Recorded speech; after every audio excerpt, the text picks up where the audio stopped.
কিন্তু আমরা এই মুহূর্তে যে এই যে পিছনে দেখা যাচ্ছে যে ইন্ডিয়া থেকে যে নদীটা নিয়ে বয়ে আসছে, রাপ্তি নদীটা এদিক দিয়ে বয়ে বাংলাদেশের ভিতরে ঢুকছে এবং আমরা পিছনে দেখতেছি বারিকটিলা আর ওইদিকে হচ্ছে জাদুকাটা যে ঘাট, এটা দেখতে পাচ্ছি।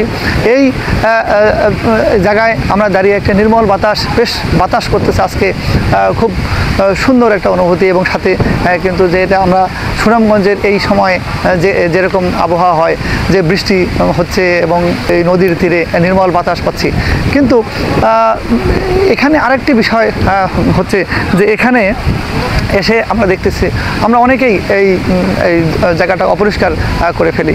এখানে একটু দেখা যাচ্ছে যে একটা ইয়ার বোতল, এই একটা বোতল এখানে ফেলছে, এখানে একটা কাগজের একটা প্যাকেট, কিন্তু এই নির্মল পরিবেশটাকে নষ্ট করতেছে। আমরা অপরদিকে টেকেরহাটের এই ঘাটে নাক বন্ধ করে চলতে হয়, যেখানে মারাত্মক রকমের পরিবেশ দূষণ হচ্ছে।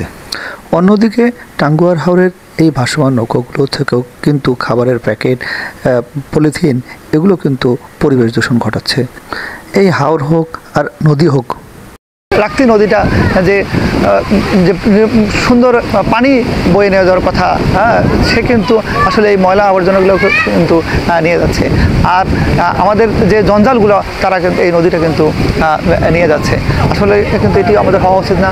আমাদের এই পরিবেশটাকে আমাদেরকেই সুন্দর রাখতে হবে, আমাদেরকেই ভালো রাখতে হবে। তাহলে আমরা যারা দেখতে আসবো আমাদের জন্য ভালো লাগবে। আর এটিকে কেন্দ্র করে, পর্যটনকে কেন্দ্র করে যারা আসলে নির্ভর করতেছে বা ব্যবসা করতেছে তাদেরও কিন্তু ভালো হবে। ধন্যবাদ সকলকে।